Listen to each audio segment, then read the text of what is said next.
ഓ good morning very good morning. ഇരിക്കി ഞാൻ പറഞ്ഞിട്ടില്ലേ പിള്ളേരോട് നിങ്ങളുടെ അടുത്ത് ഇങ്ങനെ എപ്പോഴും എണീക്കണമെന്നില്ല എന്ന് എത്ര പറഞ്ഞാലും കേൾക്കില്ല. ഓക്കെ, അപ്പോൾ നമുക്ക് സ്റ്റാർട്ട് ചെയ്യാം. ആരെങ്കിലും ഈ ബോർഡ് ഒന്ന് ക്ലീൻ ചെയ്യാമോ? സംസാരിച്ച കുട്ടികളുടെ പേരാണ് എഴുതിയിരിക്കുന്നതോ? ഞാൻ അതിന് പറഞ്ഞില്ലല്ലോ തന്നോട് സംസാരിച്ച കുട്ടികളുടെ പേര് എഴുതാൻ വേണ്ടിയിട്ട്. ഞാൻ പറഞ്ഞോ? ഇല്ലല്ലോ, പിന്നെന്താ? Come and clean. ഓക്കെ, നമ്മൾ ഏതിനി അടുത്ത് നെക്സ്റ്റ് എടുക്കാനുള്ള പോർഷൻ ഏതായിരുന്നു? എന്ത് ഹോംവർക്കോ? ശ്രീലക്ഷ്മി ഒരു കാര്യം മനസ്സിലാക്കണം, ഹോംവർക്ക് കൊടുത്തത് ഞാനാണ്. അപ്പോൾ എനിക്കറിയാം ഹോംവർക്ക് കൊടുത്തിട്ടുണ്ടെന്ന്.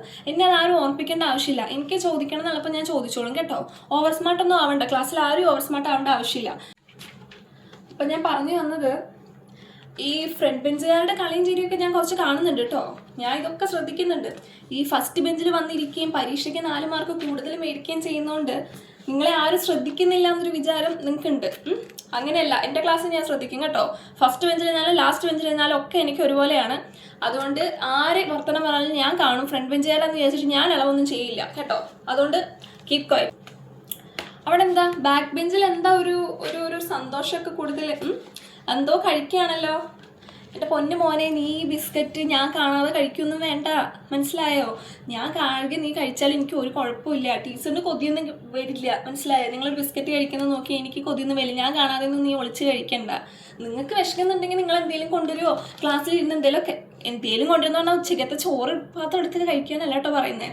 വല്ല ബിസ്ക്കറ്റോ എന്തെങ്കിലും സ്നാക്സ് ഒക്കെ വേണമെങ്കിൽ നിങ്ങൾ കൊണ്ടുവന്ന് കഴിച്ചോ. എനിക്കൊരു പ്രശ്നവുമില്ല, എനിക്കൊരു പരാതിയില്ല. നിങ്ങളോട് പറഞ്ഞിട്ടില്ലേ?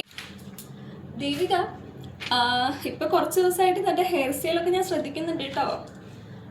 എല്ലാ ദിവസവും മാറി മാറി പുതിയ ഹെയർ സ്റ്റൈലുകളൊക്കെ പരീക്ഷിക്കുന്നത് ഞാൻ അറിയുന്നുണ്ട്. എന്താണ്? നല്ല രസമുണ്ട് കേട്ടോ, എല്ലാം കാണാൻ നല്ല ഭംഗിയുണ്ട്. ഞാൻ അതുകൊണ്ട് എല്ലാ ദിവസവും നോക്കാറുണ്ട്, എനിക്കിഷ്ടമുണ്ട്. നല്ല രസമുണ്ട് കാണാൻ വേണ്ടി. ഇവിടെ രേവതി തന്നോട് ഞാൻ ചോദിക്കാമെന്ന് ചോദിക്കാം, തൻ്റെ ലിപ്സ്റ്റിക് ഷെയ്ഡ് ചേഞ്ച് ചെയ്തല്ലേ? ഇത് പുതിയ ലിപ്സ്റ്റിക് ആണെന്ന് തോന്നുന്നു. നല്ല രസമുണ്ട് കേട്ടോ. ഏതാ ബ്രാൻഡ്? ഓ അതാണോ? നല്ല രസമുണ്ട്. മുൻപ് കുറച്ചുകൂടെ റെഡിഷ് ആയിരുന്നില്ലേ ഇട്ടുകൊണ്ടിരുന്നത്? അത് എനിക്ക് അത്രയെങ്കിലും ഇഷ്ടപ്പെട്ടിട്ടുണ്ടായിരുന്നില്ല കേട്ടോ ശരിക്കും. ഇത് പക്ഷെ നല്ല ഭംഗിയുണ്ട്. ഇത് നല്ല ന്യൂഡ് ഷെയ്ഡ്. ഇത് തനിക്ക് നന്നായിട്ട് ചെയ്യുന്നുണ്ട്. എൻ്റെ കളറിന് നല്ല ആപ്റ്റാണ്. ലാസ്റ്റ് വൺ പറയാം, എന്താ ഫോട്ടോസിന്തസിസ് എന്താ പറയും? ഞാൻ പഠിപ്പിച്ചു തന്നതല്ലേ, പറ. അത് തന്നെ പോരട്ടെ ബാക്കി.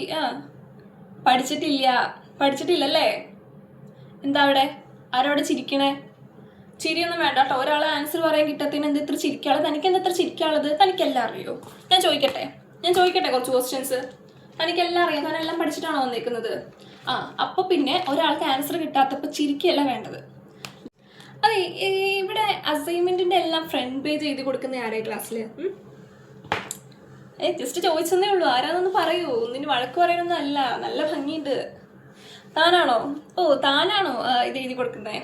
സ്വാമി, നല്ല രസമുണ്ട് കേട്ടോ ശരിക്കും. നല്ല ഭംഗിയുണ്ട് കാണാൻ വേണ്ടിയിട്ട്.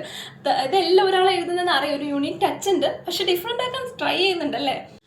എനിക്ക് വേറൊരു കാര്യം ചോദിക്കാറുണ്ട്. ഞാൻ അസൈൻമെൻറ്റ് ചെക്ക് ചെയ്തു എല്ലാവരുടെയും. അപ്പോൾ ഈ 4-5 പേരുടെ അസൈൻമെൻറ്റ് ഒരാളാണ് എഴുതിയിരിക്കുന്നത്. ആരാണ് എഴുതിയിരിക്കുന്നത്? എനിക്ക് കാര്യം മനസ്സിലാക്കി. എനിക്ക് ആരാന്നൊക്കെ അറിയാം. മര്യാദയ്ക്ക് എണീറ്റോ? നിങ്ങൾ പറയുന്നോ ഞാൻ പറയുന്നു? നിങ്ങൾ സത്യം പറ പിള്ളേർ. നിങ്ങൾ എന്തിനാണ് കള്ളം പറഞ്ഞ് പഠിക്കുന്നത്? അനറ്റങ്ങ് എണീറ്റോളൂ. എന്തിനാണ് മടിക്കുന്നത്? അനറ്റാന്ന് എനിക്ക് മനസ്സിലായിട്ടുണ്ട്. എനിക്ക് അറിഞ്ഞുകൂടെ നിങ്ങളുടെയൊക്കെ ഹാൻഡ് റൈറ്റിങ് എന്താ? അല്ല, ഞാൻ ചോദിക്കാൻ വന്നതേ, ഈ 5 എഴുതി കൊടുത്തിട്ട് ഉമ്മാർ വല്ലതും മേടിച്ചു തന്നോ?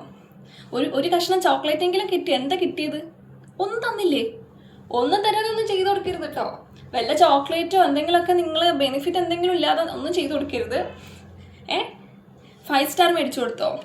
ഓക്കെ അന്നിട്ടത് പറയുന്നില്ലല്ലേ? ഓക്കെ എന്തെങ്കിലുമൊക്കെ മേടിച്ചു കൊടുത്തിട്ടാണെങ്കിൽ ഓക്കെ ഫൈൻ. പിന്നെ ഇത് ഞാൻ അധികം പ്രോത്സാഹിപ്പിക്കത്തൊന്നുമില്ല. സ്വന്തം അസൈൻമെൻറ്റ് സ്വന്തമായിട്ട് തന്നെ എഴുതുക കേട്ടോ എല്ലാവരും. ഓക്കെ, അപ്പോൾ ഇനി നമുക്ക് നെക്സ്റ്റ് ടോപ്പിക്കിലേക്ക് കിടക്കുമ്പോൾ, അയ്യോ അതിലൊരു ഹാഫ് ആൻ അവർ വേണമല്ലോ. ഇപ്പോൾ 11:45 അല്ലേ? 12-ന് ബെല്ലടിക്കില്ലേ? ഒരു അരമണിക്കൂർ ഇല്ലെങ്കിൽ ശരിയാവില്ല. അല്ലെ പിന്നെ നിങ്ങളുടെ ഇൻ്റർവെൽ ടൈമും കൂടെ ഞാൻ എടുക്കേണ്ടി വരും. ഞാനൊന്നും ശരിയാവില്ല. അപ്പോൾ ഇതിൻ്റെ കാര്യം ചെയ്തോ, നിങ്ങൾ വെറുതെ ഇരിക്കുക. 15 മിനിറ്റ് ഉണ്ട്, കുറച്ച് സംസാരിച്ചിരുന്നു കേട്ടോ. ഓക്കെ കുട്ടികളെ, അപ്പോൾ ഞാനിന്ന് നിർത്തുകയാണ് ഇവിടെ. ഓക്കെ, കുറച്ച് നേരം നിങ്ങൾ വെറുതെ ഇരുന്നോ. പിന്നെ ഞാൻ ഇന്ന് നോട്ട്ബുക്ക് ചെക്ക് ചെയ്യുമെന്ന് പറഞ്ഞത് എനിക്ക് ഓർമ്മയുണ്ട്. സോ എല്ലാവരും നോട്ട്ബുക്ക് ആരെങ്കിലും ഒരാൾ കളക്ട് ചെയ്തിട്ട് ഒന്ന് സ്റ്റാഫ് റൂമിൽ കൊണ്ടുവയ്ക്കുക കേട്ടോ. അല്ല, ശ്രീലക്ഷ്മി എങ്ങോട്ട് എണീക്കുന്നത്? ഞാൻ തന്നോട് പറഞ്ഞില്ലല്ലോ കളക്ട് ചെയ്യാൻ വേണ്ടിയിട്ട്. ഇങ്ങനെ ആരോടെങ്കിലും കളക്ട് ചെയ്യാൻ പറയുമ്പോൾ ഉടനെ ചാടി എണീക്കണം എന്നില്ല കേട്ടോ. എപ്പോഴും താൻ തന്നെയല്ലേ വരുന്നത്. തവണൊരു വെറൈറ്റി ആവട്ടെ. ആ ബാക്ക് ബെഞ്ചിൽ നിന്ന് ആരെങ്കിലും കളക്ട് ചെയ്ത് കൊണ്ടുപോകാം കേട്ടോ.